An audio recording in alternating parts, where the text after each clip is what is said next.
Wealth Picker, Ryan Raleigh Roots, and So Carrie American Arbitrage. He actually put his name this time. Which Yeah, is rare. yeah. I'm trying to get some subs. Yeah. So Ryan, welcome to the show. Thank you for having me. I'm excited. Yeah, we appreciate nice it. to And have you got some some young blow people. molds. Oh yeah, some young people like you, Yeah. Kevin, right? That's Exactly. right. We haven't taken down Christmas stuff yet. So No, dude, me either. I got a Christmas tree right there. Right. Downstairs, my either. Christmas tree is still up. We're all too busy Yeah, making money. that's what the summer's for. Well, and my kids all think the house looks better with the Christmas stuff up anyways. Mm-hmm. So whatever. But yeah, it's so sad when interesting. it comes down. You have actual blow molds in the house. I kind of Those like are that idea. those are from Allie's childhood too. We didn't find those. Really? Those are her mom's. Yeah. Wow, cool. Yeah, Yeah. nice. There's another And one. Kevin, you've still got a little Christmas tree up behind you. That's winter decor, my wife It's says. winter decor. Yeah, Okay, that's what sorry. she says. Sorry.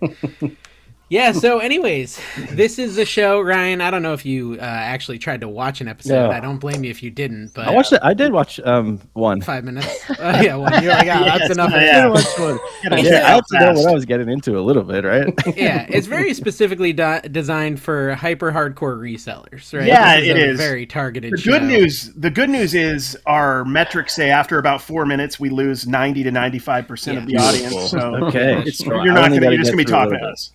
Yeah, you're allowed to say anything because Yeah, whatever. I'll tell you I'll cut it and then I won't and it'll be fine. It's Yeah, don't worry it's about all good. Oh, is this not? Are you not streaming? It's not live.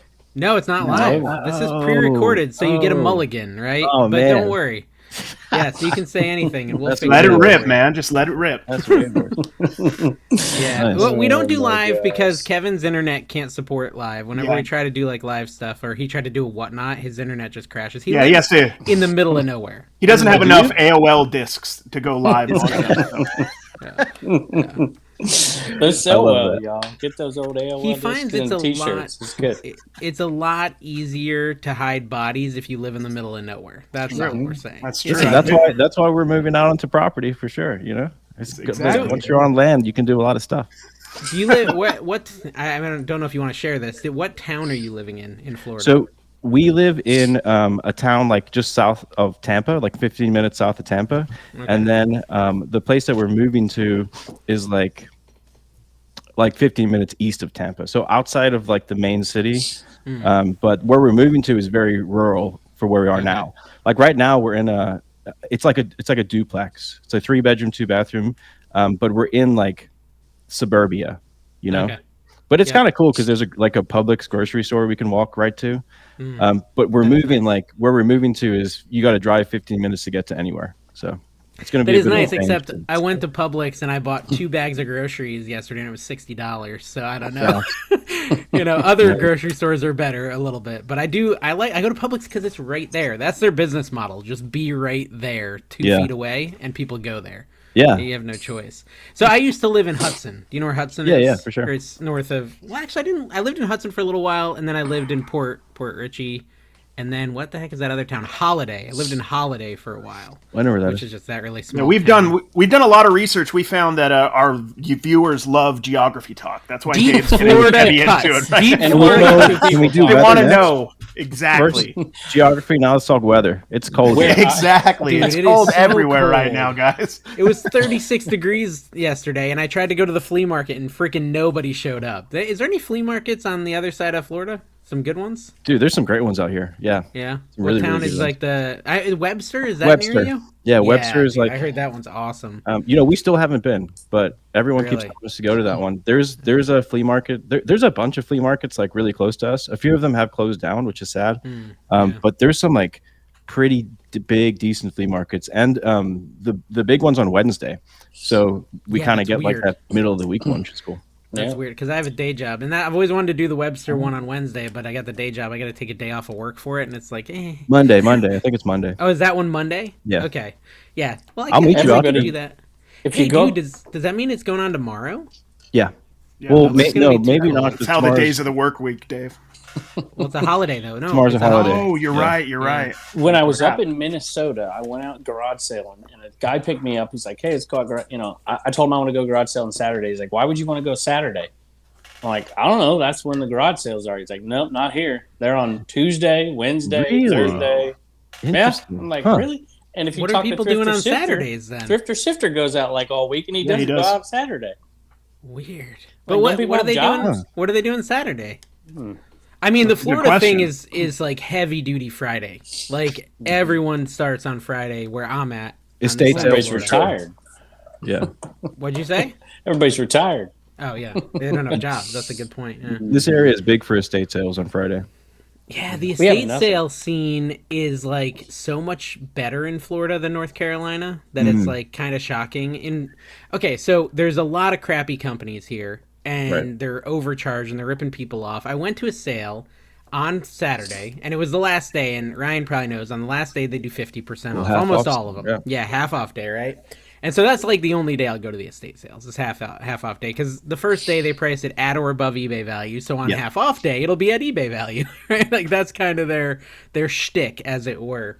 And I go in there and she's got this Mother Goose like talking plush thing, and you put a cassette in it. I'm sure you've sold it, Kevin, in all your years. Yeah. And it sells for $40, right? And I look it up, and it was a big estate sale, so I had plenty of time to look stuff up. I look it up, I see it sells for $40. I go downstairs. I said, "How much is this?" There's no price tag, because that's the key at estate sales, right? You just grab stuff with no price. That's your best bet. And so she's like, "Oh, let me look at it." She looks at it. She types it in her computer. She's like, "It looks like it sells for about 160 on Poshmark. Someone's got it for 140 on eBay." And she's like doing all these like listed prices, and I'm just like, "Lady, I just looked this thing up. Yeah. It sells for $40. Like, Yeah. she's like, "I'll tell you what, I'll give it to you for 60." I'm like, "Yeah, I'm good." I'll pass. I probably should have confronted her on it. Would have made a great video. Do you guys did think? that. I did that very. Go ahead. Go ahead. No, you go, Kevin. No, I'm filibustering Dave. You hadn't shut up since the show started, so Sorry, it's your sorry. turn, right? Sorry, Go ahead. I was going to ask if, like, in your guys' area, have you seen prices go up across the board from Like garage thrift sales, stores thrift or garage stores? sales? Okay. Just Good all question. around. I think people are much more privy to selling stuff online, and a lot more people are trying to do it. You Yeah, know, it's because of instead jerks selling. like us. Yeah, Yeah. we're Telling them the we're, secrets, we're man. scum, as many say. Yes. I honestly, I don't see it at the yard sales. I don't see it. Like, Yard the sales, I don't sales- see it either. Thrift Okay. stores in Vegas, because I'm in Vegas, Thrift stores are are, insane. are ridiculous for Sure. the most part. So But we I'll- do have a few smaller ones, like Deseret Industry, which is like, I'm from Utah originally, is super inexpensive, and we have a few down here in Vegas, and they're reasonable. But Savers and Goodwill have lost their mind. Gotcha. I do almost exclusively garage sales. I mean, I don't do many cool. things. I don't do estate sales or thrift store. I do a little bit, not much.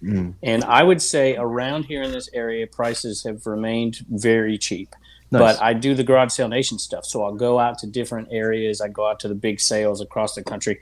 And I have definitely seen markups for sure, without a doubt. And it's exactly what you're saying. I literally had like a Flowbee right in front of me. Just, the Flowbee machines cutting hair. Yeah, And it's I've what bought Carrie those- uses. Yeah, I could use one of those right about now. Yeah. And just this older couple, and I'm like, how much for this? And they literally grab it, take it back to the table, and look it up on their phone. Yeah. So, Did they and look they at were solds? like, they were, 70. So Wow. yeah, no, they didn't look at solds. And then, you feel like you got to go correct them and Right. look at solds. And then you look like a jerk lecturing 7-year-olds. Yeah. So Dude, it They was cut funny. that part out. I actually a sale that we went to, a garage sale that we went to. I think it was 2 weeks ago actually. But there were video games there, which is super rare in this area. Like all the resellers try to go for video games. Yeah. But I found some good video games, and I went up to the guy and I was like, "Hey, how much for these video games?" And he looks at them and he goes, "Well, let me look them up because last time I had a garage sale, someone screwed me out of my video games." And I was like, you put it on YouTube. "Sure, go for it." It is in the video. Yeah. I was like, "Yeah, sure, go for it." And he starts looking them up, and he's like, "Dude, I was like, worst case scenario, I'm never gonna get these video games." And he looks up the first one and he goes, "Well, this one sold for 40, so I'll do 10." And then he goes, Okay. "Well, Reasonable. Wii Sports is nothing, so I'll give you that for $1." I was like, Yeah. "That's a $20 game. Cool." There you He go. did, and he didn't look it up, right? He No, just no. assumed, He right? just assumed, yeah. That's Yep, the there packing. you Why go. would it I be love worth it. anything? Yeah. that And then there were like 3 other good games in there, and he was just like, "Just give me $19." I was like, "Perfect, man, thank you." That's like, if he had just said that immediately, I would have paid him. So- Now you've been screwed twice, Yeah. buddy. Yourself. Fool me once. Well, I mean, Pretty we had a funny. yard sale when I was living up in North Carolina, and my neighbor across the road like piggybacked on it. And I might have told this story. I don't think the podcast was a thing yet, but basically he piggybacked off it, decided he was going to have a yard sale too, and he wanted me to come look at his stuff the night before, and I did. I go to his And you garage, I went look and at his bought it. stuff. No, I look at his stuff, and I was like, yeah, it seems fine. You know, all's well that ends well. Like, you know, you're gonna do fine. And of course, someone shows up, a reseller with some IKEA bags, and says, "You selling any video games?" And he didn't have any video games out. When I went to look, he's like, "Oh, I do have video games." And he goes, gets his SNES with like 25 games, that's good. brings it down, and he's like, "Yeah, what do you want to pay for it? I don't know. Are they worth anything nowadays?" Sold through for like $60. I wasn't there. He was across the street. You should have asked if he had any video games. Yeah. I Don't should you have. watch I my should have shows? predicted that. But and so he tells my wife, he's like, "Yeah, I just sold all my video games for $60," and she's like, "Oh no." And he's like, "I don't even want to know. Did I just get screwed?" And she's like, "I mean, you sold it. You chose the price. It's fine." The video I put out Someone today, won. I was at a massive Hillsville flea market. Except for I went to the garage sales surrounding the flea market. It's a massive event. And so everything was overpriced. But just like Ryan just said, people still assume they know something isn't worth it, and and you still can find stuff in overpriced territories, no doubt about it. Well, you got to target the things they're not passionate about too, right? Yeah. Like you'll go somewhere and I went to a yard sale yesterday and they had a bunch of plant stuff and plant feed and all this plant stuff, and they were like super expensive, like retail price on the plant stuff. But then at the other side, they've got all this car stuff that's basically pennies on the dollar, right? So they don't care about the car stuff. They care about the plant stuff. Plant feed? They What were kind of selling, plants are we talking They were about? selling not marijuana. They were selling like just like they did gardening, right? They sold the actual Garden. plants. Hydro- They sold hydroponics. Yeah. Yeah. I don't No know. lights. I didn't dig too much into it. You see that what I did with the dig? Hey, calm down. You calm down. No, so I mean, okay, so let's talk vintage clothing. We must. We have Yeah. Ryan on the show. We must talk vintage clothing. Yeah, definitely. Now, as you all are know that I am not versed in vintage clothing at all. Sure. Kevin, are you? Kevin's kind of. Kevin Yeah, wears a I lot of do vintage okay. clothes. I do- He's a this- poser there you go. though. Churn on- Yeah, he is a bit of a right here. poser, and he's Nice wearing like drip, the Kevin. he's wearing I like got the my Walmart 2021 vintage tank stuff. top on. I What kind of tank top? Like a Walmart 2021 tank top, you know? Oh, very good. I think 2021 like, it collection. would be pretty embarrassing to like show Cheaper off than this Goodwill. really sick NWO jacket and then have it be an LWO jacket, wouldn't it? Yo, the funny thing is, it's from when I filmed that clip. It still took me like 10 minutes to figure it out. That's why the next clip I was right so after. confused. I was was like, why does so he keep funny. saying NWO? That's LWO. Like it quite clearly is an L. Yeah. I didn't even look at it. I just thought immediately NWO. So That was What? really funny. I was excited the other day. I found a Grateful Dead Bears liquid blue shirt at the bins, but it was screen print tag. It was more modern. Sure. Put it through Whatnot. It did really well. But I mean, Yeah. I looked at that immediately, thought of you because you sell that stuff so much, like the real legit old stuff. Yeah, I mean, I would say Grateful Dead tees in particular are probably like I'm most knowledgeable in as far as vintage goes, 70s through late 90s.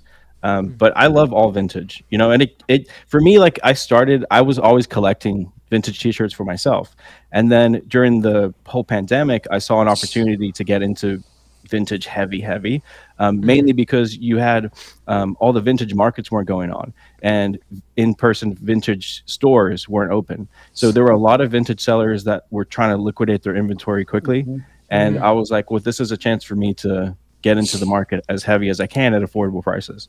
So not even that though. It was the retailers, brick and mortar, that were doing the same. Am I correct? Or Yes. was you just going after? Okay. No, I was anybody who had wholesale inventory, and at that point, almost everyone was wholesaling because there was a need for it. So Which we were is a able great to- point. I want to go off on a tangent and ask you a question because obviously you had the capital to do that. Yeah, And I think there's so many people who neglect that. They when the opportunity comes, they don't have the capital to capitalize on it. yes, So you can talk about that if you want. yeah. No, I mean you have to. So we've been lucky where we've sold. I mean, we've sold everything over the years. We've been full-time resellers for over 6 years now. And we've sold everything from garage sale stuff to larger wholesale to liquidation buyouts, and to large vintage t-shirt buyouts.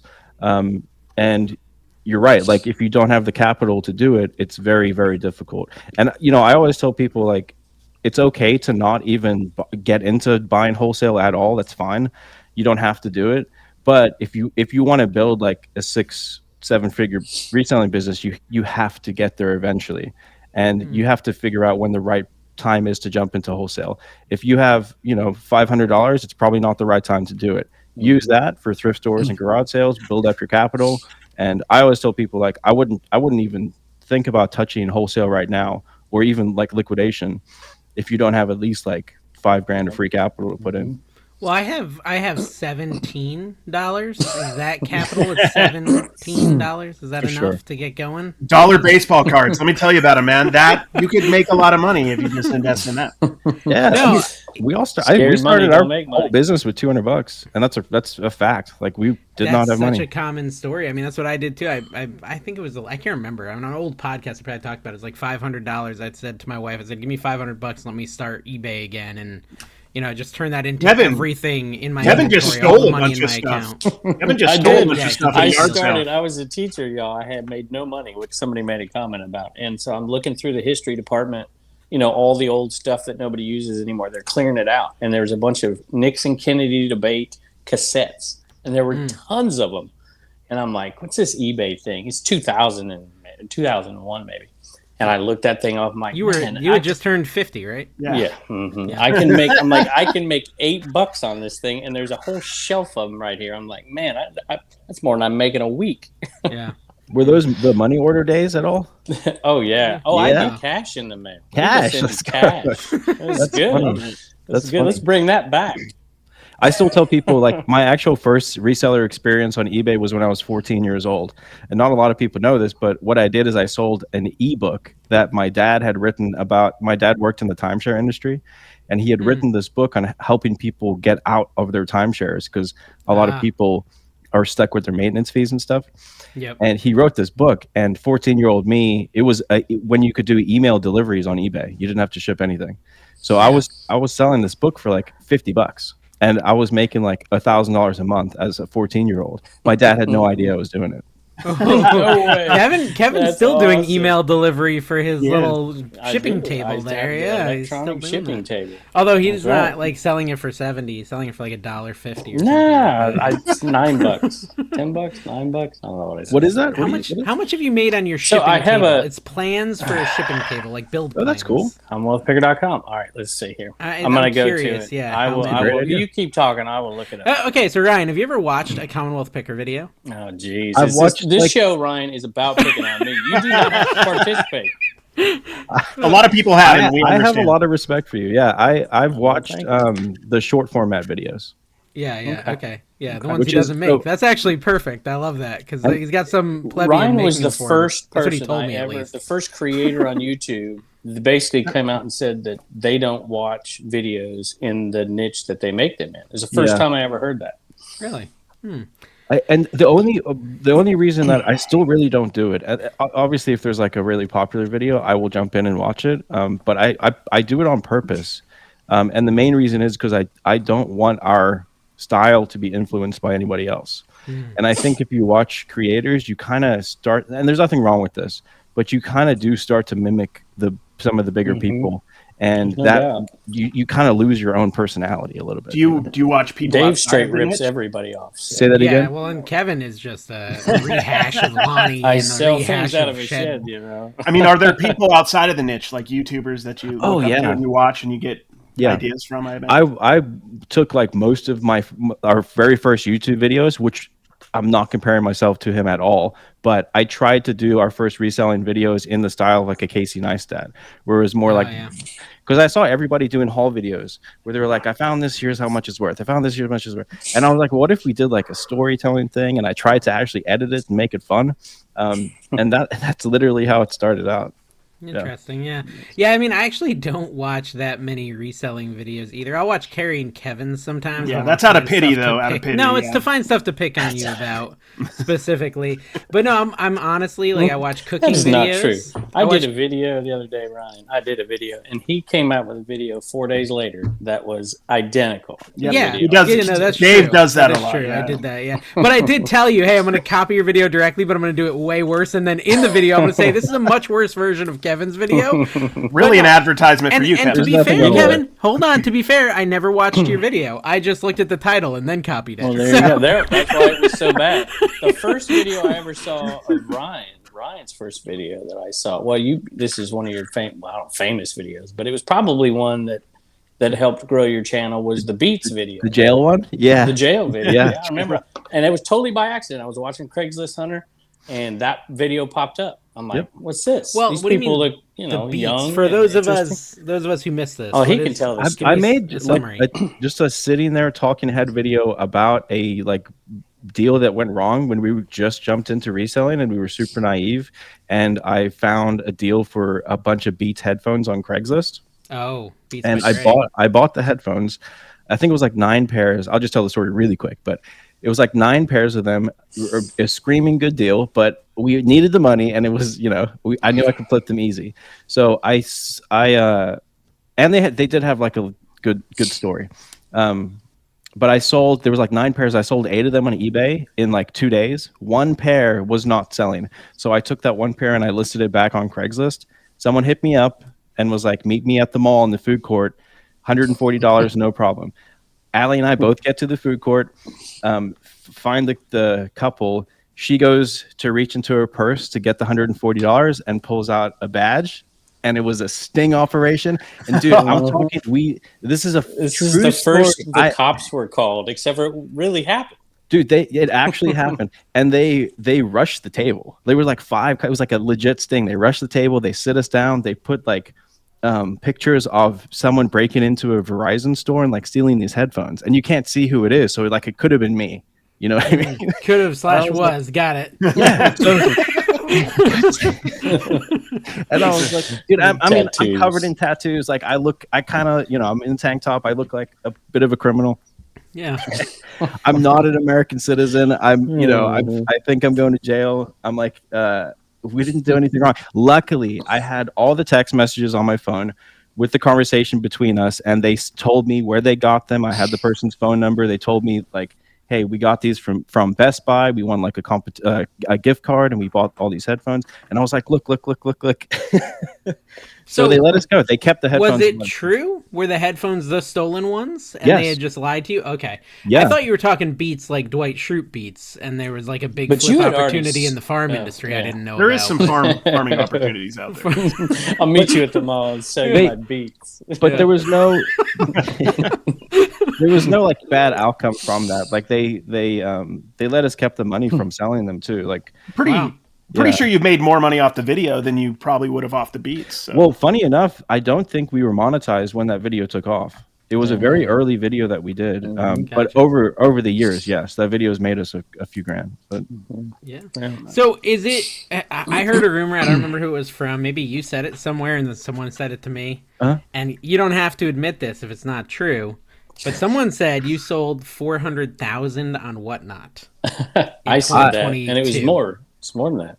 It was yeah, it was more. like we've done about 430 grand through the app. Yeah. So far. Thanks to Dave. Thanks In 1 to year? Dave's purchases. It's in Yeah, thanks to me. Yeah, thank you. just under 10 months. I had to uninstall it. I'm too addictive of a purchaser. Like I'm just going in there spending all That's this fair. money constantly. It's so bad. And honestly, I talked about it on my channel how I go in there and I buy a lot from a lot of people, like viewers and everything, and I'm just in there buying. And I think I got addicted when I used to have a lot of credit when I was doing referrals Sure. a lot. Yeah. And then the credit went away, but I'm still in there spending $300 a night or something. Sure. And I'm like, oh my gosh, I have to stop. But then a bunch of viewers reached out and said, hey, I went and looked at my bank account and I've spent a ton on Whatnot without even thinking about Yeah. it. Like It is an addictive app. It literally is crazy. But you can also get some really good deals. You can't. Yeah, you can. No, Oh, I'm not saying you're not getting good deals. I'm getting good deals, but I just don't need the stuff. Well, I mean, if you're actually listing your stuff, Dave, you could probably make some money off these I purchases. heard Ryan say in his recent video that he had like a Death Alley not just a death pile, right? I'm like that in a sense, and I really don't need to be sourcing right now, especially off of Whatnot. It's not a good idea. Yeah. But no, I mean, yeah, I went and I bought some vintage shirts. I know nothing about them, but it's fun, and it was a mystery, and I was hoping I'd get the cool blue box, and I didn't, and I was really sad. Dude, I feel so bad about that, and I will send you one, I promise. It's funny, though, like, we paid a lot of money for those boxes. I bet. Like, My Whatnot company didn't buys pay for boxes those. like that. Supplyhud.com. So my company, I work forgot a day what it is. job. I work a day job, Spagnola. and we use boxes like that. I've got one right here on the floor. Headphones don't come out. So I've got a question while he's wasting our time here. So Yeah. obviously, when I'm buying at garage sales, I'm trying This to buy box cost us 10%. $12, by the way, just the box. But go ahead, Kevin. Jeez. Yeah. Well, I'm curious because, if I'm buying from an acquaintance that asked me to do something, I'm trying to buy at 25, 30, 33%, something like that. Yeah. I'm curious if you'll tell us what percentage are you looking at? Not that you're getting them all when you're doing these buyouts of folks. Where were you at price point wise versus what you thought you could get out of them, or were you buying so much that you don't even know? No, we know all of our numbers fairly well. Like we across the board in our business, we try to net 40%. But in buyouts, we're typically netting 30%. But I say 40% because we have other forms of revenue coming in to the business as a whole. So sometimes like we can take a 20% net profit on a buy because we know we're getting YouTube revenue coming in and we're getting other forms of revenue coming in. The cool thing about Whatnot, which I'm sure you can attest to, is just how fast turnover can be. 100%. Like you're buying a lot knowing you're going to do a show probably around that lot, and then within a week or two, all your money's back and your profit's back. When you're doing these lives, do you find that it's a high amount of people who are buying for themselves, or are you getting a lot of resellers coming in to flip? I mean, I've always found doing auctions throughout the years, the more collectors you can get, obviously, the better, because your pricing will be better. But right. So for the type of items that we're selling, we're mainly selling to collectors, so not to resellers. Yeah. And it's because we typically are focused on, we do both shows, but our main shows are going to be higher end vintage t-shirts, which that type of inventory is usually not the right thing for a normal reseller to get into if you don't have the knowledge on it and you don't have the market to sell that item. They're going to get deals below what they can sell them for, but it might take a year to find the right buyer to get it sold at that price. So. Yeah, Dave, I've got an answer to your question. We've sold just about 400 plans to the Commonwealth Picker shipping table at $9 pop. Wow, there you go. That's $40, and it's a perfect job for my daughter. I don't know my she numbers. Can come I'm in glad here you do. She sees those and she can email the plans out to somebody. It's not automated, so it's a good little thing.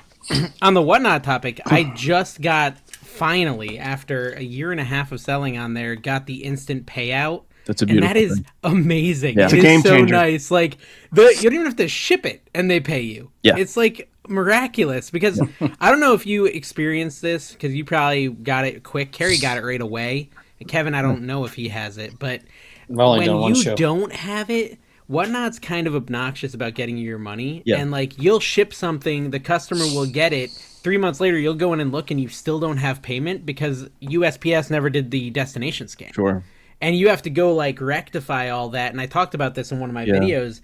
And I had like 50 people reach out saying, "Oh, Whatnot had 1,000 of my dollars. Whatnot had 800 of my dollars." And some of them were like pretty big resellers. Like I believe Phoenix Resale was one. He had a ton of money that was owed to him by Whatnot and didn't even realize it. He had more owed to him than was owed to me, and mine was like over $1,000 over the last year. What percentage of your Whatnot viewers are from your social media following, do you think? I know it's hard to gather. So in the beginning, the 90%. I would say now that we've built up our following on Whatnot, and in the vintage community, it's probably still at least half. But you can't say that it doesn't help to have a following. Oh no, of course not. I was just curious to see how much you could grow on Whatnot doing something, because you're really specific. I mean, you're not doing much else or anything else. Are you even doing like hats or anything? Yeah. We do hats, we do shoes. We did like Amazon mystery unboxing as well, where we opened up like wholesale boxes we got and sold the stuff that we found in the boxes, which that was a lot of fun too. So where did you source those boxes, the mystery boxes? A guy in Kentucky that we worked with. Okay. There's a whole video on it. If you go and look, it's called like we spent $30,000 or something like that. Okay. Well, we could do Target pallets, right? That's a good idea, Carrie. We get a Target pallet, we do a Whatnot auction, and then we're just selling all the pillows and blinds we get because that's all exactly in those pallets. Out of the box, we don't know the dimensions. They're partially broken. This is a no boundaries pillow here, guys. We're gonna start the bidding Walmart. at $5. Oh, sorry, Morona or whatever. Morona's Target. Morona. That's it. Yeah. Single stitch pillow. Right. I am like so bad at selling clothes. I listed one of the shirts I got from you today. It was so funny because in my video that's going to come out this week, I was trying to read one of them, and it probably breaks your heart that I ended up with these shirts. But I'm like, Motley Flues, Motley Crue. I don't even know the name of the band. I won't judge. No, if it had said Blues Clues, I would have gotten it right away. I'm just saying. It would have been worth more for the Blues Clues shirt. Yeah, well, I bet the vintage ones actually are worth good money. I see you guys wearing like the old like Winnie the Pooh and like that sort of Disney vintage. That stuff sells good too. So. That's the stuff. Go ahead. I say that's the kind of stuff like we're trying to like we buy and collect for ourselves, Allie and I, because it's the stuff like our parents didn't have a lot of money growing up, right? So it's the stuff that we couldn't buy because the clothes were so expensive back then. But now we're kind of like buying back our childhood. I think a lot of millennial type people are doing that, buying back our childhood. And there's people, obviously I don't look older than these guys. Baby boomers as well. Kevin can attest. Yes. Hey, well, I mean, look, the great generation. The great generation. Oh my gosh. We've got some money, but you know what? Yeah. It's important because you're exactly right. Your generation now, a lot of them are starting to build up and they've got money. Yep. And so that stuff, and I don't know it very well. I mean, I just bought a lot of Pokemon cards. I had no idea. I'm like, dude, I got no clue. So I'm just like, I'm buying it. It was a buddy of mine. I'm like, I'm just gonna take it. We're gonna split it. I'm gonna auction it off, and it's going for way more than I thought. I had no idea. Is it 90s? Like 90s? It's Pokemon? 99, but it's not the first edition stuff. So, gotcha. I'm like, I don't know, but I know enough to buy it because I watch these. Firebender. Benda.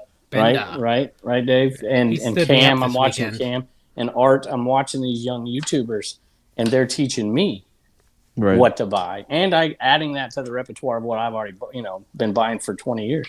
Well, I have the opposite problem in Florida. I've like everywhere I go is antiques, and if I was maybe in your generation or even a generation older than you, I feel like I could pick way better in Florida because there's so much like glass and Hummels and Avon, just so much Avon, so much, and it's just it's not my skill at all.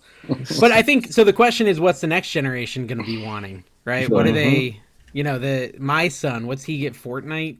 Can you sell used V-Bucks? I mean, I don't know. That's it. I've hypothesized about this. I've made a couple shows about it. Listen, it's a thing. It's a thing. Yeah. There are, things that are digital will be more important. My kid has far fewer toys than I had. Yeah. Because he's so enamored with the electronic stuff that he doesn't have a room full of them. But at the same time, we're still attached to tangible items. But there is going to be I think there's going to be a definite shift. That's my opinion. And towards some other things. Things ebb and flow. Like things make comebacks all the time. Like even you want to see some crazy money spent on Whatnot? Go and watch the sports card breaks. Oh heck yeah! Carrie does. That's his thing. I've done them. Yeah, I've done them. Oh, they're intense, dude. Oh yeah, I haven't done the high end stuff, but yeah. My goodness. So I know because I've kind of looked into them a little bit. Those backyard breaks guys down in South Florida. They're doing at least $500,000 a week. And those guys, I mean, they have a crew. They have all the guys, half a shirt Mike and then Greasy Dave. Like all of them, they all have names, right? And they're going personas. 20. Yeah, no, they all got their personas. They're all like very, college vibey. And they're going 24. They're going 24/7. This is interesting. Our local card shop here in Vegas, where I live, Legacy, they just started 6 months ago, Pokemon only. They grew to about 17,000. They are going every hour they're open, which is like 10 hours a day, all day, every day. They're not doing the 24-hour thing like a lot of people are doing. And they're just racking it in. They're killing it, and it's insane. Yeah. Or raking it in. Raking. They're raking profit. I don't want to infringe on his yeah. I don't want raking after me. Reagan will put his grandma Trademark. on whatnot. He'll be selling some books on whatnot. His mother. She's not making his a lot. His for mother, us. not his grandma. Yeah, exactly. She's 68, raking it in. You're terrible. I'm excited to see like the evolution of not just whatnot, but just live selling in general, though, because I the way I see it going is I think that you'll have almost like TV channels, like a home shopping network or QVC type people Yeah. own the app, right? Like build out studios, hire talent. It feels like Home Shopping Network on there. That literally is what It is. these sports card breakers are doing. They are looking for talented people who are funny that can go online. You know, not just do a regular break like Carrie applied. Oh yeah, dude. I'm too old, man. You got to be like 21, and you just got to be up all night drinking Red Bulls. That's not me Dude, but anymore. once you hit that future hottie level, you might get in there. I'm trying. So Ryan, we're all in this weight loss group for the new year, right? no, New year, right? And so Carrie called the Instagram group the Future Hotties of America or something like we're that. old. Yeah. I don't know. I couldn't think of a name. My son saw it today and he's like, "Dad, you're so cringe." I'm like, "Yeah." No, it was pretty cringe. That's the whole It's point. pretty cringe. How old is your son? He's 14. Oh wow, okay. Yeah. That- So he's old enough to know I'm a loser. He's He's at that age. Then, yeah. And he keeps growing. He's now taller than my dad at this point, but I'm not tall. My dad's like 5'8". I think my son's like 5'9" now, and I'm 5'5.5". I sometimes say 5'6". with heels. Yes. That's all right. Yeah, I'm just- Just want to point out that we were on a great topic, and you completely Talking about me and heels? Yes. I mean, this is a That's great what topic. our podcast is.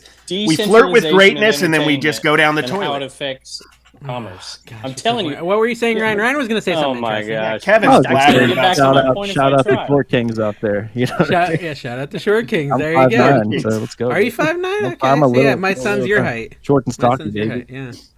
Yeah. Okay. So speaking of Pokemon, by the way, I did a Pokemon TikTok and it went viral on. Hey, are you on TikTok? You're not on TikTok, No, I right? can't do it, man. You just yeah.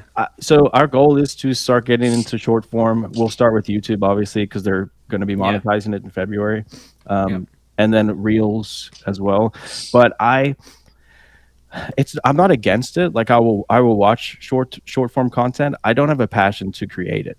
You know what I mean? Like I'm with you. I can't like hype myself up to create it. It's not my thing. So, but I know that it is the current wave. I would say So- that, Carrie, you do still have a passion for it. Yes. Oh yeah, no, that's how I started. I mean, I started everything at the same time like 3 years ago, and my TikTok blew up, and everything else was slow going after, you know, and it took me years to build Instagram and Sure. and YouTube at all. But yeah, no, TikTok, it's a totally different animal though. It's It's worthless. It's completely worthless. No, It it's makes no not. money. It's not the future. It's not long form isn't going away. It's not the future, but it is going to be an integral part of it. And as soon I as agree. YouTube figures out how to pay everybody, because right now it's 90 days and you got to have 10 million views, which is tough for most people.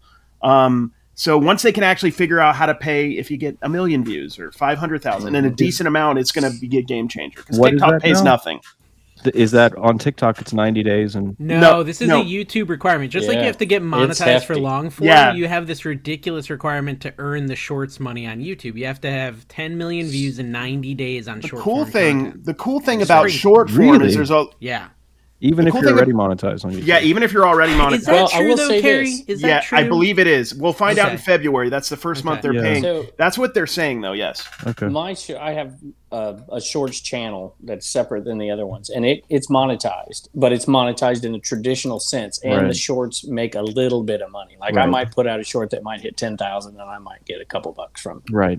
The cool thing about shorts, though, is there's a lot more places you can put it that are monetizable. Right now, like if you do long form, you could do YouTube, If you mention Facebook. Pinterest right No, now, you can't. so No, I got 1,000 Right. followers on Pinterest, so you can hush up. Okay, I'm a very big deal on Pinterest, but one that- Facebook pays a bit That's for what I the was gonna short say, form, Facebook, quite a bit, yeah. honestly. All right. Yeah. But listen, I've got something for you, and I know you know Reezy. Matter of fact, Reezy's probably one of the. I like Reezy's. I think the world of Reezy, and I think you do too, right? He's a great guy. I talked He to him. really often. is a good guy. I'd be honest with you, I was shocked that he was such a great guy when I met him down there in Wow, South so Carolina. judgy. Really- Yeah, he's I pretty was- I looked judgmental. It's around his like, this age dude bracket, is though. I really think cool. Oh, he I drives a like this guy. skateboard? I Must think be a he's older than me, hooligan. too. Yeah, exactly. When you lived through World War II and Korea, it's how Whatever. Speaking of short things, Listen, But I think I've got some because they've got this he's new short, too. what is that called? Chat. Somebody help me out. GPT? GPT. Okay, all right. And Chat so GPT. that Oh, the AI obviously bot, is going to compete with what's going to compete with Google, right? Yeah. Which owns YouTube and whatever. So this is obviously Elon owns, Twitter. Yep. And so to put these two together, I'm thinking Twitter isn't a terrible play. If you're doing even short form and stuff, I think Twitter might be a good play. If you're making content anyway, short form. Reezy does it. He does tons of stuff. Yeah. I think it might be a decent play. The Applebee's app is a good play too. Yeah, I'm a Walmart creator officially, by the way. I am actually signed up for Walmart creator program. No, so they did that at my work. So my boss actually, one of my parts of my job is to write articles and marketing copy for really obscure technology stuff in filmmaking. Cool. And there's a specific thing about HDR and FALD, which is like full array local dimming. And I've been writing articles for like the last 2 years trying to teach people in blog posts and stuff like that. And he punches into this AI bot, write in a blog post about FALD and HDR. And it is like as good as anything I've ever written. Like 6 paragraphs long. And I'm like, oh my gosh, I don't even have a job anymore. It's gonna get AI is gonna be so crazy. I mean, it already is. Did you see the eye fixing thing? Did you see that one? So there's AI now where you can look. I could look over here and read a script, and it puts my eyes back so it looks like I'm looking at the camera. What? It is so cool. I could imagine a time in the future where not only could it do your script, but it could do your whole likeness, and then you could just not even be doing any of the work. But if you build something, you could use it. Like Kevin could look 40 still, or what? You don't look 40. Let's be honest. But actually, he's already using it. His whole face is a hologram.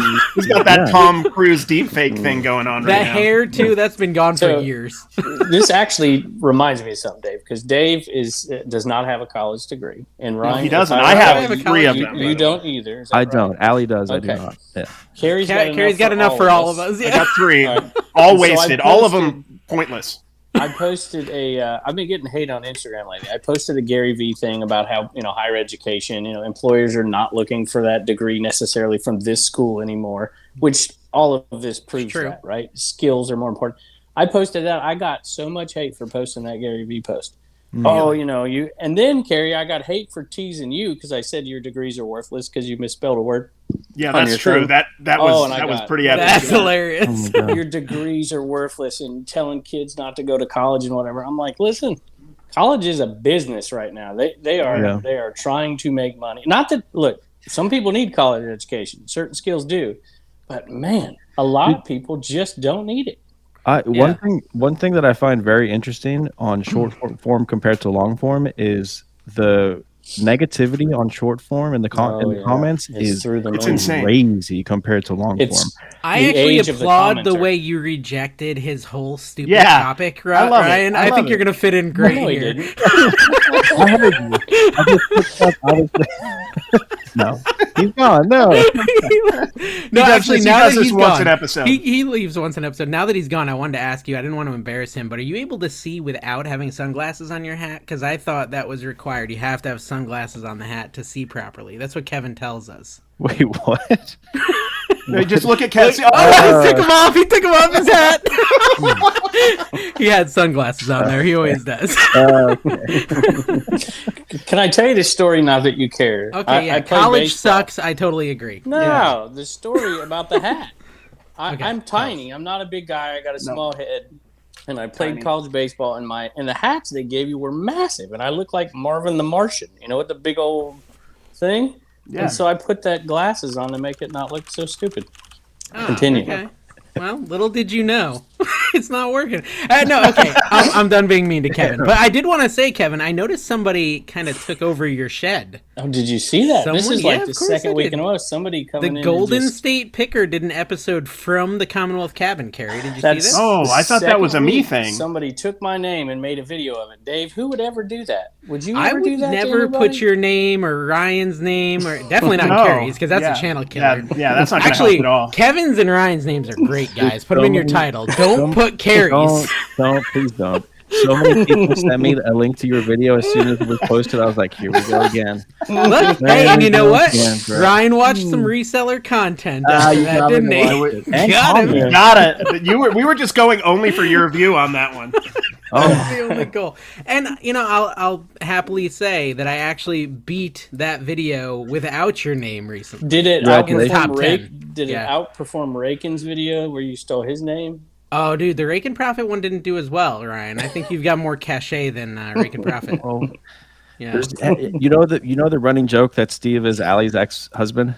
No, you don't really? know that running joke? That's a good one, funny. dude. That's been going around for years, and there's been a few people that have like kind of like I've Steve was in Vegas, and I was around him in Vegas one time, and someone was like, "Dude, like you're cool with Steve?"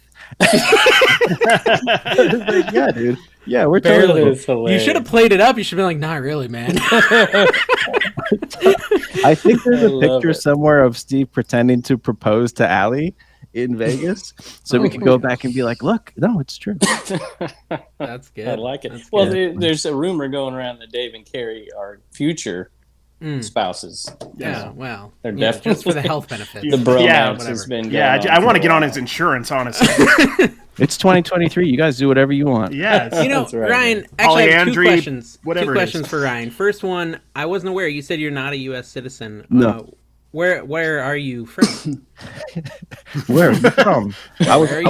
Who are you? I was born in South Africa. Oh, okay. Okay, cool. Yeah. A bunch of people at my company are from South Africa, actually. Good people. What's that? I said good people. Yeah, the whole company was founded by a South African. He Matthews. just quit, and he's founded a company about like space travel and stuff now. But he's left the company. And actually, his brother. So you may be familiar with this. Was the inventor of the shake weight. Also a South African guy. Didn't know that. Biggest South African. He made like $100 million from the shake weight. That is not on the reseller Hall of Fame. By the way. I did buy one. I bought one in in LA. I bought one, and I actually sold it in like a week, and I made like $20 on it. $20? Yeah, was it new? It was brand new. Yeah, brand new sealed. I've never sold one. Yeah, I mean, I don't understand. Like, people say it's got some sort of innuendo. I don't get it. Yeah, they seem far too technical for me. You got to lift it and shake it. That's hard. Yeah, I use two hands for sure every time. Oh, that's gonna be a short. That's gonna be short. Yeah. No. Okay. So yeah, actually, we were talking about short form. We like to leave topics and come back to them. So what you did to Kevin was totally fine. We do that all the time. But with short form content, I kind of agree. I'm not passionate. Carrie is. Carrie went on a live and was talking about all his followers on TikTok and lying about how much he makes from them. And I was like, okay, this kid's pretending he makes a lot of money. I'm going to copy him. And I went on there right before TikTok started sucking.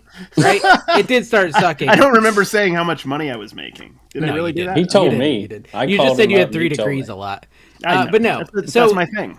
But what happened was, like, there was this moment, and Carrie was at the very beginning of it, but I was at the tail end where, like, if you just went viral just a little bit on there, you'd get, like, 100,000 followers. Like, just overnight. It was crazy. There was a time, like, I went live on TikTok for 2 hours, 3 hours. I went up 12,000 followers in 2 or 3 hours. So crazy. It was that intense. Does that matter on TikTok? It doesn't matter as much, no. Not at all. Other than, okay, but it does in once you get Ryan. to a certain level, it allowed me. Kevin talked to me because I had that following. If we'll put he it didn't that have way. that, he never would have met me. He never would have met truth. Kevin. Honestly, I would have never. They would have ignored me. Your score goes up. Your social score goes up. I did. I looked up. I wanted to get. I wanted.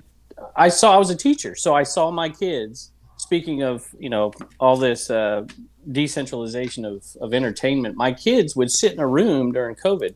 And you would think they were all at their own house, right? They were all doing their own thing and whatever. They didn't need that, camaraderie. They were all doing something in their own little world. Sure. And they were all on TikTok. This was 4 years ago, whatever. And so I'm like, I'm going to look up the biggest TikToker in the space. And I found Matt Thrifter Sifter first. And I'm like, I just asked him. He's better than Carrie. He passed me. He did, like, a couple weeks ago. I told him, I'm like, are you the biggest? He's like, no, Carrie's the biggest. And I hung up on Matt, and I called, and I called Carrie. And anyway, the rest is history. And then Dave came on and stole our friendship, and they're buddies. We're all friends. We're all okay. So back then, TikTok. Okay, so the way a lot of these companies are doing paid better back then too. Well, that's what I'm going to say. They have these like creator funds, right? Here's $10 million in the creator fund, and there's 18 resellers on there, and they each get a little bit of that. money. And then now there's 5,000 resellers and 5,600 half-naked girls all taking some of that money, right? Right. And so now what Kerry used to earn, he'd do a 1 million view video and earn $50. Now he's going to make 50 cents, right? Like, it's that bad now. It's that bad. Really like bad. you can get millions of views and earn $12 on TikTok. Right. Like, there's almost no money in it at all. See, that's what I'm saying. That's what I'm saying though about TikTok and short form just in general is I don't know anybody who goes to TikTok to watch a creator. They go to TikTok to get videos shown. 100%. You're 100% right. People don't go check my page, my 880 or 70,000 followers. They don't go check my page. If I'm doing a good video, though, my video will pop up on their feed because they're watching it. YouTube is obviously different. I want to ask you about YouTube, Ryan. But Facebook is a combination of both, and I think YouTube is becoming a combination of both. Right. And like I watch my dad, right? My dad would not know how to look me up. He wouldn't know how to do it. He sees me all the time because he's watching me and they keep feeding it to him. Yeah. Right? And so there's a totally different nature to it. But YouTube is just steady. Seems to be. You've been doing it a long time. And the money doesn't seem to change. Everything seems to be fairly steady. I mean, you see jumps and stuff. But of course. What do you think about the future? I wanted to ask you about the future of vintage. Like, you think it's going to continue like this, or you think the trends are going to change? Because it's been going on a while. And the future of YouTube. That's my two questions. Okay. I'll start with vintage. Vintage peaked during the pandemic, I think, like a lot of categories. And people were paying ridiculous amounts of money for stuff. And now it's come back to reality a little bit, which I think is fantastic for the market in general. Think about that, Dave. It's come back and you paid that much for those shirts. Wow. I wonder what they were selling for in 2020.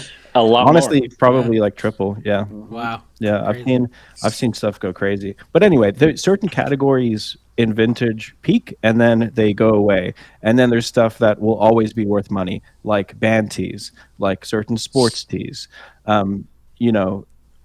Especially like smaller shows and true vintage stuff like 70s, 80s. And 90s is good, but those 70s and 80s tees will always have some sort of a value. And but the categories will continue to go up and down and up and down. But and that's just t-shirts, right? Like there's vintage that has continued to rise and has never dipped, like vintage Levi's, for example. That market has always been on a rise and it is still continuing to rise. A pair of Levi's jeans sold this year for I think it was like 82,000. So wow.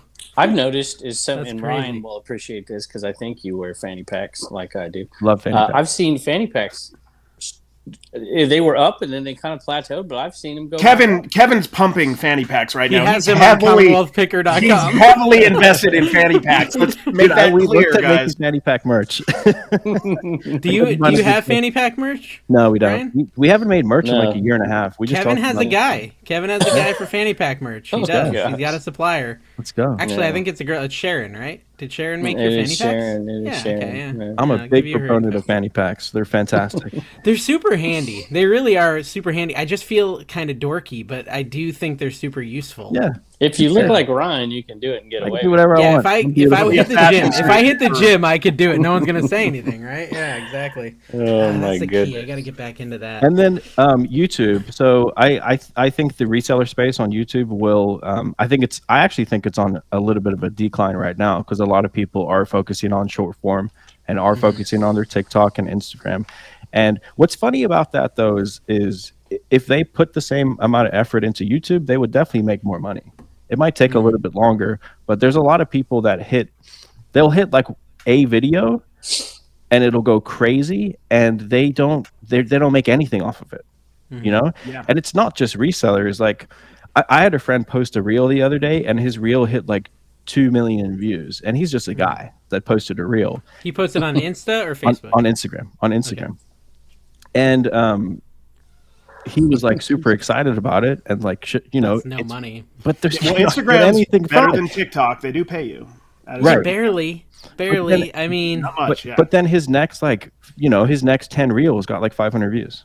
Yeah. So well, that's the other thing is that they don't give as much clout to a following. Just like you said, it's literally how it performs in the algorithm. Like I could put out a video on my Flipper channel and it's going to get 10,000 views. It could have a terrible thumbnail and a bad title, right? Because and it will. And it will, yes. But that's because you have people that are invested in you and will come back to watch you. Yeah. I think that's so much more valuable than short form. I think there's so much more value. I agree. And I also think that's why the comments aren't as it. mean on long form. Totally. No, that's 100% true. That I can't even read the Totally. TikTok or Facebook Shorts. Like they're so brutal to me that me and Carrie's favorite is we both got the same comment. Resellers get the guillotine. What does that even mean? They're going to kill us? No, I applaud their vague understanding of history by using the word guillotine. Yeah, that's just a common comment that we get. No, That's why YouTube never bothers me, because I got thrown in the freaking fire with TikTok. Just people just calling me every name in the book all day, every day. Yeah, and then I go to YouTube, and then I'm like, this is nothing. This is easy waters. I did try. Oh yeah, go ahead, man. Well, I just wanted to say before we move past what Kevin said or what Ryan said, I don't know who said it, but this whole idea of you'd earn more money on YouTube. That's only partially true, because YouTube, it's a lot harder to get noticed and to build.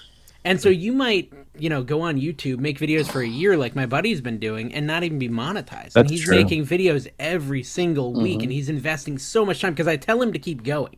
Right? You would have quit like 10 times by now, but I'm like, no, you keep going. Yep. You just keep going until it makes you want to rip your hair out. You keep going, and eventually you're going to see a paycheck. Yeah. But not everyone can do that. I'm telling you, personality has a lot to do with it. Definitely personality. But I totally agree with what you guys said. For the last year, you've seen very few people just take off. It just really got harder and harder. But this last week, what's our buddy, 1 Foot Flipper? He got monetized like in a week. Oh, is he officially monetized too? Well, he's probably, I don't think he's monetized. He's got like 1,200 viewers, right? So it can still happen. It just is way harder than it used to be. It is. And to be honest, I have my foot in several different places. That's a terrible pun right there. What a weird I don't timing. know. Yeah, that was terrible timing. But at this point, my time is better. Sorry. Foot finder, actually. Oh yeah, I do have one of those. Dave knows. You guys all should get into that, by the way. I'm not going to knock the side hustle. You can't knock it. And the OnlyFans as well. But honestly, my time's better spent social media wise, money wise on Facebook right now. And I actually had to build up my YouTube because I was heavily shorts. And then I did YouTube videos every day, like a maniac, for like 5 months. And then I actually started making some money on YouTube and actually gaining a community over time. But Facebook's huge. A lot of people, like including myself, I know a lot of us have undervalued Facebook. Yeah, I'll be cutting all this out so that people don't know the secret. We still don't post on Facebook, and people, that's on our list to do as well. This year, we're going to start posting videos on Facebook. Things to do. But Carrie, I have a question for you because you're big on TikTok. So are you finding that you're able to get sponsor money a lot easier because you have okay. So is your focus not ad revenue, but sponsor money on TikTok? It's been dry lately, but there's been times where I think I've been comparable with other big YouTubers money-wise because I was able to package in TikTok, Reels on Instagram, my Facebook, and my YouTube. So I've used, a spread out method. I feel like a lot of people have let off the gas when it comes to TikTok sponsorships. Sure. These last 6 months. But but in general though, I still feel like the companies are still like looking for short form content, Yeah. Even Whatnot is asking us to make short form. Well, Whatnot, I'm sure they found me because they brought me in from TikTok. But the demo on TikTok doesn't have money. They don't. They've got money, right? But it's heavily 18 to 24, though, or 13 to 17. Yeah. Are you the right guy to market to that age group? Maybe not. But Facebook, YouTube Shorts, they're taking huge market share from TikTok right now, massive market share. Yeah. And they're creating new customers with older people watching short form. So, you got it down too. You're getting good with the shorts on Facebook and everything, and then anybody 70 and over knows who Commonwealth Picker is. Anybody. And it's interesting. Every retirement home in America's got Commonwealth Picker playing. I guarantee it. I got to make a trip to the Villages, Ryan. You got an extra bedroom in the new place? Yeah, I need to get out there You're too old for the Villages, Kevin. I can't imagine the t-shirts they have. No, okay, so I don't even have TikTok on my phone. I haven't had it since November, I think. I've just the short form sucks too much of my time, but Facebook is really interesting because it somehow tricks me into watching shorts. And I don't even realize I'm doing it. Like, I'll go there to go, look at the Trash to Cash Facebook group or something, and then all of a sudden I'm watching car crashes on shorts. I'm like, how did I get here? I don't know why I'm watching this, but I've done it for 10 minutes. So I think they are onto something with how they've integrated it. Yeah. YouTube, it's not worked for me. I've never gotten sucked into YouTube Shorts yet, but I have gotten sucked into Facebook Shorts. I haven't either. Once you get sucked into YouTube Shorts, they'll start. Well, there is. I mean, at this point, though, there is nothing comparable to TikTok's algorithm. It's insane. You're right. You watch one depressing video, they will feed you 17 depressing videos. Yeah, you'll want to kill yourself by the end of the day. No, you have to legitimately get outside of yourself and your mindless scrolling to realize, oh man, if I don't want to be depressed for the next 3 hours, I've got to actually not watch this video or get off the app. And Instagram's terrible with it, and YouTube's terrible. They're just sending me random stuff. Yeah. Well, if you hold your finger down on TikTok and say not interested. No, I know that. It'll break the spell. You gotta just break the spell. You have to get yourself that almost makes me want to double down and focus on long form. Yeah. I think people will get burned out. That's a very good. Plus exactly what you said. There is a certain component of people that see faster growth on shorts, and so they abandon it, and so there's less content that they would enjoy otherwise. So, and is it working on YouTube? Is it really working? I have this a short feeling thing. It is. Right? Well, I don't know. No, I'm saying the people who want to grow their channel with shorts, subscriber growth, shorts, they get subscribers, sure. but then they don't get any long-form viewers. They don't get that many. So let's talk about Matt. Matt doesn't care if we talk about him, right? We can talk about him for a minute. I was going to bring up He just posted Matt Thrifter Sifter, Ryan, if you don't know who he is. Okay. He's got 220,000 subscribers on YouTube, and he gained them all from shorts. He did only shorts for a year and a half on there, right? And he's trying to grow long form because there's just not that much money on YouTube Shorts right now. I think he's going to start making a bunch of money on YouTube Shorts at some point. But now he's posting some long form, and he's getting 1,000 to 4,000 views from 220,000 subscribers. If he had built those the way, Harry Tornado or you or Kevin grew it, then he'd at least be getting 10, 15, 20,000 views per video. Yeah.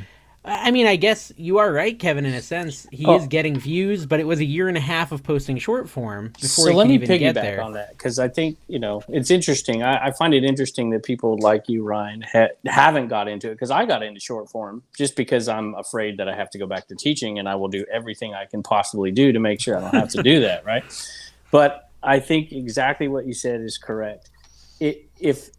Take the people who watch me, for instance. Matt has constantly said, he's like, I don't know how you sell T-shirts. I don't know how you sell Animan. I don't know how you sell whatever. He's like, I got millions of followers and nobody buys any of my stuff. It's because you're watching a 30-second video. There's no relationship. There's no connection. It's about the find and not the person. The dogs on there. My kids are on there. People feel like they could walk into my shed. And that's the reason why. And long form just creates that. I don't care if the views are 1 million compared to 10,000. Those people watch every single night. Yep. I did a sponsored TikTok and I have 188,000 followers on there. I did a sponsored TikTok and I got 2 conversions for the company. 2. And I did a sponsored YouTube video and I got 300 conversions. Oh yeah. So it's way different. I don't know. I've had supplyhut.com. I'm not doing an ad right now. I'm trying to make a point, but it works for an ad too. Oh, American Bubble Boy. Okay. Oh yeah, we got to mention that. To do that. They sponsored. They paid for my shit. Well, I didn't pay for all of it, but they paid for my shit out there, and they're making so much money off of me, and they could not do that on short form. Yep. Could not make it. No way. Yeah. I think short form is good for like a product, maybe like a white label Amazon type product that's interesting. Especially Instagram, I think. Yeah. I see a lot of people succeed selling things on Instagram that you could buy cheaper on Amazon. I think a big play, and Facebook's doing this right now, because on Facebook I get paid the bonus money, which is just the money you get from the fund, but they also do little ads in the corner now. Some of my videos have 2 ads, one on each corner on the bottom, and I think long term that could be a way where you can make some money as a creator on short form if they're actually the videos that are getting views, you're actually making money from the outside, not being paid by TikTok itself that is divvying it up to 100,000 people. Ryan, I got a question for you because I'm always curious because I'm older and I only got so much time to make enough money to retire and do whatever I want to do. But do you, looking back at what you started, 2 years. Oh, shut up. Looking back, do you have any regrets? Different roads that you would have done and things you maybe would not have done, whether that's reselling or whether that's content creation. If there's anything you look back and be like, I wish I wouldn't have done this, or I wish I would have kept doing this. Or gone a different direction? I don't think so. I don't think there's one regret. I mean, I've made mistakes for sure, in reselling, on YouTube, in relationships that I've had with people, but we all make mistakes, and that's how we learn from them. Now I know what not to do, and I love where we are right now. Hashtag blessed. I got but no, you just wish you would have got to Allie before raking. Oh my god! No, but going into we kind of, I did the thing where I kind of burnt myself out. We had like one of our best reselling revenue years ever, and by the end of that year, I was burnt out, and we kind of sat down and we said, what do we want to focus on? If we have to take a pay cut to focus on what makes us happy, we should do that, because we're lucky enough to be able to do that. And that's what we did, and now I feel so refreshed now, I know you like to travel, and that's one of my biggest things, because I would like to be able to travel a little bit. It's very difficult to A, be a reseller while you're traveling, and B, do content creation. And I know you've had to deal with that as well, because I know you guys like to travel. Yep. Well, I mean, before we go on about that, I wanted to tell Ryan about these really amazing people that you need to know about. It's important that you know about these amazing people. Not American Bubble Boy. We love them more than any people in the world. These are the greatest people on the internet. There's this guy, Sales by Tony. Okay, and Sales by Tony is our top tier Patreon. What are they called? All my sales are by Tony, period. Sales by Tony. ABC Matt, Biscuit Butt, Yeah. Big Brian, Big and Fun. Wait, we got to finish our show here. Logan Murphy, Perker County Picker, Side Hustle Preacher, and Tanya Arnold. You know, we're not contractually obligated to tell you about them, but if we were, that's what that would have been right there. We're to have had a Patreon where we were being paid to mention their names. Speaking of, there's a great comment on here. Since you're is the 1 Foot Flipper, is he on there by any chance? I thought he was in the Discord. He was definitely on the Patreon. I don't know if he's still there. I think he is. Yeah. I think he. Alex Hunter 6786 had a comment. Al Borland, a young He always and calls very me Al Borland. Al yes. Borland, a young and very handsome Dude, John Goodman. Yes. He's the owl. I got that. You see the Al? Yeah. I loved. Dude, that was the best show. Home There you Improvement. Home Improvement. Tim the Toolman. Great Yeah. show, yeah. That's right. All right. And Wait, what did he call you, Kevin? Al Borland, John Goodman, Rob Deerdeck. Oh, you Rob do look Deerdeck. like Rob a lot. On one podcast. Rob Deerdeck. I gotta look That's that a good up. one. That's a good one. You look like Rob in like 30, 40 years. I like that. Oh, really? I think he's older than you, I bet too, he's which is older weird. than me. Nice. Oh, I kind of see it. Yeah, he's got that kind of douchey vibe. Yeah, he's Wow. they both are like top tier douches. You Yeah. gotta wear. You that gotta wear the reminds flat bill hats though, Yeah, like a there you DC go. flat bill There hat. you Yeah. go. Yeah, the flat. That's bill. true. Little Reezy accent. Leave the there. sticker on, yeah. So Yeah. now I Well, can't okay, remember what I before was you gonna move ask. off 1 foot, it was something about 1 Foot Flipper, but I wanted to say about that. I thought the reason he got a bunch of subscribers and a bunch of views because he had a great video idea and a great I thought you were video. going to say because he had 1 foot. No, you were no, feeling no. bad from like that would be a bad move. No. His video, Ryan, was how I make $10,000 a month reselling from a wheelchair or something along those lines.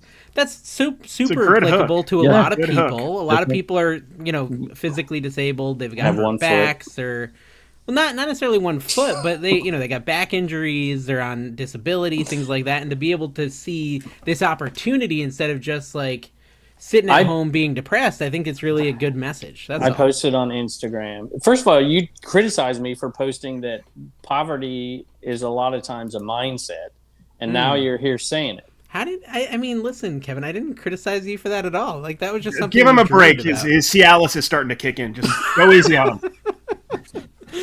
Yeah, so Kevin said he was taking a little blue pill. What does that even mean? Oh gosh. That's the generic one. That's a generic one. Okay, Kevin, did you remember what you wanted to say about 1 Foot Flipper? No. Okay, I was gonna say this. Oh my god! Dude, A couple people messaged. Kevin, if you want to come on our YouTube channel, you're welcome anytime. Yeah, I don't know right. about. That's another point. You're the first channel I ever thought. First time I got in my brain and I don't remember specifically, but it was one of your Monday night lives, and I think it was Callie, somebody around you, maybe it was your brother, I can't remember, and somebody did something, and they clearly wanted a shout out, and you said something like no, I can't remember why, but you were one of the first ones I thought, wait a minute, I think he realizes the value of what he has here, and he. Like I shout everybody, people buy stuff to for me. I'm like, hey, check it out. The 10th degree. And I thought, you know what? If somebody wants to advertise their product on my channel, they're going to have to pay me for it, right? And that's essentially. But at the same time, super chats. I mean, you want to shout those. It's an interesting dynamic, and that was the first time I really thought about it. Was watching your Monday lives. Well, we and these guys that Carrie, straight up. Well, when Carrie and I do a live, like we beg for super chats, and we yell your name, we scream it. Yeah, I make dolphin noises. Oh, yeah, wow. Any animal you want, I'll try. It's a big only $1 is all it costs to buy a Carrie is $1. It's not serious. expensive. I don't even see the money. I don't know where it goes, but it's fun.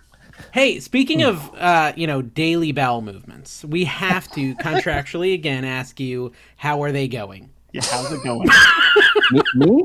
Yeah, every guest we like to find out if they're doing well. Fantastic. Excellent. No Metamucil required. I try to eat pretty clean, so good. Yeah, I eat mostly Doritos, but I understand the concept. Yeah, it's probably about the same. There's a lot of fiber and sweet tarts. I found out. On that note, we got a new review on the podcast on iTunes, Apple Podcasts, whatever you call it. Okay, from BTography. Originally hesitant, but now addicted. I stumbled across this podcast several months ago and was originally slightly annoyed. They always start. What is the next couple of words, Carrie? You can predict them. Slightly annoyed by what? But Dave's voice. Yep, every time it's slightly annoyed by Dave. But I thought Carrie was funny and I needed something to listen to while shipping, so I went for it. I was somehow sucked into the teenage boy poop talk, maybe because I have a teenage boy. I mean, I feel like we already read this one, but it says it's from this Monday. Weird. But anyways, it's still good. It's still quality that they're talking trash about me. That's the important part. Exactly. And and some people had some questions before we go back to reselling topics. Yes, we now have ads on Spotify and other listening platforms. So if you hear some ads, that does support us. If it's too many ads, just send Kevin an email. What is it? CommonwealthPicker@gmail.com. Yes. And don't send me anything. Nothing. He'll help and us figure out if you do email him, please tell him to pay us. We have not been paid anything. He's keeping all the money still. Oh, God. All of it. This channel didn't get monetized till I showed up. We put in the groundwork, Kevin. We got those first 900 subscribers. It's true, actually. Very true. Very good. Did we have a couple thousand? I don't remember how many we had when Kevin started. About 1,000. 800. Yeah. Kevin knows exact number. Was it really 800? Wow, we really sucked without him, didn't we? Yeah, we did. Nah, it was 14 episodes in, man. I saw the genius, and I had to come. So, it's hey, weird going real quick, going back to the topic of content creation. Look, see how he's getting back to the topic? This could work. Content creation. You want to be on here, and I'll do whatnot. Just a quick tidbit here. I say this almost every time that people ask about making videos and content creation. Not everybody has to do it. If you just want to be a reseller, there's nothing wrong with that. And making content is not for everybody. And it's rare that people are able to pay their bills making content, especially now. So if that's your goal, just know that it's a lot of hard work to get to the point where you're making enough money from content creation.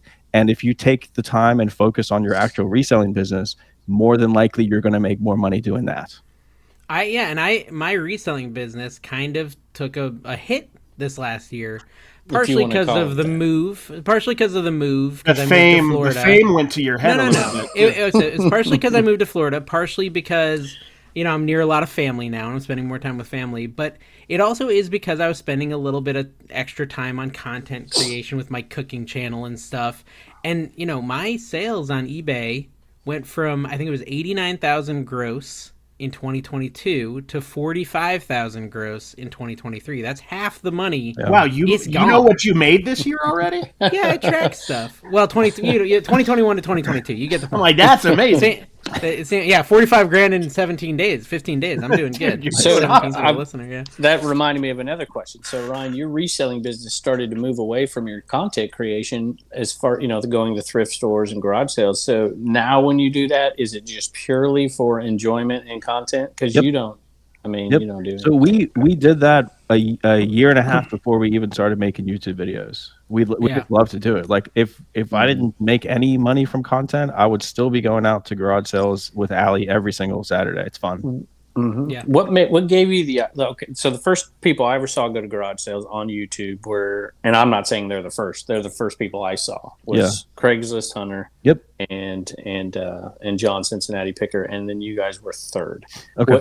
Did you see somebody do it? Was it something? Because I remember you did a cam thing. Like this was like odd for you. You had like was it a fanny pack cam, crotch cam, or something? Yep. Fanny pack cam. It was a fanny pack cam. That's what it was. I didn't know that the reseller YouTube or category was a thing for a while. I didn't know that it was a thing. And the first person I saw was Craigslist Hunter as well. Mm-hmm. And I was like, this guy's like doing a really good job at doing it. And then I think the next one I saw was Paul Cantu, just because vintage, right? Thrift stores, yeah. And he at that time he was massive. Yeah. And then he made Dave's mistake. He has a gardening channel now, Dave. So. Does he really? What's it called? Paul Cantu Gardener. I don't know. No way. Who cares? Yeah. How is the cooking channel? It's good. It's fun. It's just a passion project. It's kind of like you with the, you'd be yard sailing no matter what. It's like, I'm going to be cooking no matter what. Yeah. I've always loved the idea of making cooking videos.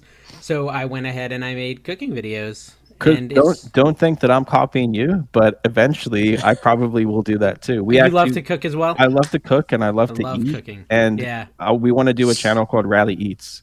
Cool. Yeah. Here we go. So here's what I'll say about that. I think there's the way I've handled it, at least, I don't know if it's right or wrong. The channel's at like 4,000 subscribers. I finally had a good month in December where I got almost 100,000 views, which was awesome. Okay. One of my videos blew up, and it was about Chex Mix. This, like literally the snack Chex Mix. Apparently it's a seasonal, like everyone eats Chex Mix at Christmas. I didn't know this, but I luckily recorded it 2 months before Christmas, and so a lot of people were looking for Chex Mix recipes. It wasn't that many on YouTube, and so that did really well. But I did start off by talking about it on my other channels, my NC Flipper and my NC Picker channels. Right. I talked a little bit, but I didn't want to get too many people in this category over there because they'll subscribe because they like me and they care about me, and I appreciate that, guys. Thank you. And then not watch. Right. And that can kill a channel if you have a bunch of subscribers who aren't interested. So I was very light about mentioning it. And when I mentioned it, I said, please don't subscribe unless you're going to watch it. If you are currently subscribed and you don't think you'll ever watch it, please unsubscribe. Like, I just want people who care about and you know what I've found is more and more people who subscribed at the beginning because they like me are now like discovering it because Google's recommending it. And they're saying, holy cow, this is the first one I watched and I really like it. I'm really enjoying this. Right. And so we're not going to talk about the cooking channel long, but I'll tell you my concept, Ryan. My concept is a normal guy Googling world's best recipes. Normal. And then whatever the first result is on Google, I try to cook it and see if I really think it's the world's best. So basically that's the premise, right? Like, is Google really recommending the best recipe? And then I just cook it. I'm not a professional at all, but it's just something I like to do. Now you and need to do. It's a fun concept. And so that's what I do. According to Chat GPT, the best. Oh yeah, that'd be kind of fun. That could just write the whole titles and stuff. Well, they've got the VidIQ or whatever. VidIQ now has AI title recommendations. We've got 10 minutes left, and we have not done any bolos or anything like that. So the obligatory, that's your job, dude. What are you doing? The obligatory, what did you sell this week? And for Carrie, that's Ryan. That's Dawn. What did Dawn sell this week? So give me one thing that you sold this week. I saw you got the Hello Kitty stuff. Was that Dawn? That was big bucks. I couldn't believe that. Yeah, that stuff. Hello Kitty. We got the Kitty Bright. Are you talking about that or? No. She had Kitty Bright. It's a Rainbow Bright cat. Oh, okay. We got some but Hello Kitty stuff, and we put it through the auction. It did really well. I mean, that stuff Hello does really Kitty, well. in little boxes. There were cameras or something, weren't they? Oh yes, that was back like it's 2 an or old 3 video. months ago. Recycling old videos. No, she never made a short out of it, so she finally did. But yeah, no, those were like $70-$80 a piece, and she lotted them up for $225 on eBay. Yeah. They should do well. They're late '90s, cool nostalgia stuff. But for me, honestly, like, it's not what sold, but what got returned. My 2 biggest sales in like the last 2 weeks, both. I sold a Pendleton, rug, and that sold for $200, limited edition, got returned. Nice. And then I sold a Nerf thing, like a dual drum, that super rare one I found at the Goodwill bins for $125. That also got returned. So. Sweet. And I don't get a lot of returns. You're killing it, Carrie. I don't get a lot of returns in general, but it was. Did you pay the 2 return biggest shipping ones. on the giant carpet, or? I think we did. Yeah, I think Sweet. so. No, actually, not on that one, because they just didn't like it. There was no issue with it. They were just customer changed their mind. yeah, Okay. that was annoying. But Did you find one, Ryan? Yeah, here I'll show you this one. And you keep your store? Is your store? You have 2 stores. Right? Yeah, 2 yeah. eBay The stores, public that's one right. it's called the Hip Lion, and that's where we sell like all of our garage sale thrift stuff. But that one does, like, we do put some wholesale on there sometimes too. So that does have like inventory quantity on. So the sales don't always go into the public or the public. And you keep the other one private because you don't want people to know the items that you're getting wholesale because you don't Correct. want to. So, Correct. Okay. Gotcha. Mm-hmm. Okay. And that I can say it's in healthcare. The other one. Okay. That makes it Okay. little teaser. Little blue pills. This one was pretty cool. I picked this at a thrift store for $4, and it's sold. We took a best offer on it for like $76, I believe. Okay. It's a wool knit pullover sweater for the listeners, guys. Yeah, it's And called it's the hand. $87. You said you took an offer? Took an offer for like 76. Okay. Nice. The Hand Knitting Association of Iceland. Any sweater you find with Iceland. Yeah, anytime you find a sweater that's made in Iceland, it's going to be worth Okay. money. There you go. Interesting. Yeah, there's a bolo of the week. That's a good one right Super, there. Look, super some good one. real reselling That- information. wow. on And that's Sorry sold Podcast. fast too, super fast. It sold fast. Okay. Yeah, Wow. Yeah, I there's sold the- a 76.36 is what it sold for. 76.36. Okay. Well, I'll have to look out for that. I'm bad with clothes, but I do sometimes buy them. Like, this is how bad I am at buying clothes. This will make you laugh, Ryan. Okay. I was at a yard sale, and everyone was laughing. Now, I have to, qualify any clothing buy with words on the screen in the video. Like, I'm about to buy clothes. I don't know what I'm doing. Let me know in the comments if I failed. Like, that's how I start every clothing buy. I bought a pair of jean shorts from a little company called No Boundaries. Which is Walmart. Walmart jean shorts that I paid $2 for. That's how I feel. Most people no. would not put that on their video. Oh, I leave it in. I leave all my mistakes in. That's how I roll. Is it There because you used to be want a- people to comment how dumb it was? Dude, I get and sometimes it gets me. I get a ton of comments like, Dave, you missed so many good items at this sale. Like, which ones? Tell That me. was one Then of the next time I things- could not miss them. That would be super helpful. I'm not perfect. One of the had things- people comment on our last video, an item that we missed, and I went back and I looked at it and I was like, oh my gosh, that we really did miss a good one. It was a Yeah. swung vase. Oh, yeah. Oh, like was a- it Yeah. was it orange? It was red with the orange Any base, color. and it was Orange like is my the favorite. $200. Like, how big are we plus talking? Big. It was a big one. Definitely. And it was like Okay. blatantly in the background. I was showing shirts to Allie that I found, and it was right behind me. Dude. Well, but how much was it, right? There's always the Right, context there. sure, It could have been right. $100. It could have been no, $200. no, But it was you at should Goodwill. ask It's on probably the video, $15. right? And show people. It actually What's that? extends your videos. L.E. Smith swung vases. Yes, are really sold good. one of those. Yeah. That one sale that I found all those vintage, the sealed VHS, Dave. Yeah. The one big. There was one of those at that one. I grabbed. That was the first time I ever bought one. I But just want what them to tell inspired me what I missed. That's all. That's Dave, all I'm what saying. inspired me to actually decide, because I watched YouTube and I'm like, you know what, should I do this? I don't have time. I don't know what I'm doing. Dave clearly will tell you I have no idea what I'm doing. I edit on my phone, so I can't use a computer. So I watched a young couple who were monetized on YouTube, and they literally were picking up Target brands and Walmart brands, and I'm like, Yeah. I don't. I'm like, and people are watching it. I'm like, Yep. I could do this. This Yeah. can't be And that's that hard. another reason why I say like YouTube isn't for everybody, content creation isn't for everybody, because there's some really bad information out there, and people are just like picking up stuff that is not going to sell, and Like even Tupperware. like Kevin. yeah. Some of the videos that I look back on that we made now, the stuff that we were picking up back then, we would never touch now. So time still- change. Yeah, I I mean, still and I touch think it it all because I wanna it all depends put it on back. it all depends on Relate. how you frame your videos, right? Like if you're framing your videos as I am king picker and I'm going to teach you everything to buy, it's different than if you say, I'm just a normal guy and I'm trying, and a lot of times I screw up. And Like I'm Carrie constantly doesn't buy reminding whatever. people. Carrie constantly. just walks through thrift stores, picking up things and saying, and throwing them in his cart. And Yeah. then before he leaves, he just rolls. He the doesn't cart even back buy in. them. He He doesn't- doesn't even buy them. He just Hey, takes the video. it's a secret, guys. It's a Kevin, secret. what was your big sale? I sold 2 GI Joe lots. One was not in the GI Joe lot that I bought. It was comic books, and I don't even remember where I bought them from. I must have gotten a lot. They were down deep in the death pile. 142.50, and like a bunch of little 1980s weapons. A big lot for 193 bucks. I love selling the GI Joe weapons. No. Some Oh, of the the GI Joe. I thought you meant actual weapons. GI No, Joe no. weapons. That makes more sense. That's his I black got web. an dark web Uzi, an website. M16. there's some like singles that can go for $100. I had, and you know what I've learned is this, Ryan, is I'll do it because I do the flipper videos, right? They're what solds, right? So but I do them a little bit different. And so one of the things I've been doing lately is things that I've bought. I'll video what I buy, and it's instant feedback. People will tell me that one's worth money, that one's, and you don't have to research anything, and then you cherry pick them out and then put the rest in the lot and sell them. Nice. Huh, yeah. It's amazing. Kevin, I've been doing something weird with my flipper videos, and people seem to really like it. At the beginning of every flipper video, I list 5 items in the video. Like, I literally list the items while I'm talking about the That's because you're items not I'm selling listing. anything because you weren't listing before, right? That's true. I had to do it because I had no sales to talk about, so I'm literally listing, and like the viewers are loving it. They're I like, liked "Oh, it. love I when watched you that, and I list." actually liked that. Dave, they Weirdly. watch your videos for you. That's Yeah, I yeah, hate don't to care say what I'm it. doing. That's the truth. They Yeah. watch. Let me it to show see. you. Oh, go ahead. Some of the best thrifting videos we've done, like view-wise, have been us going into the thrift store and showing people what not to buy. Yeah.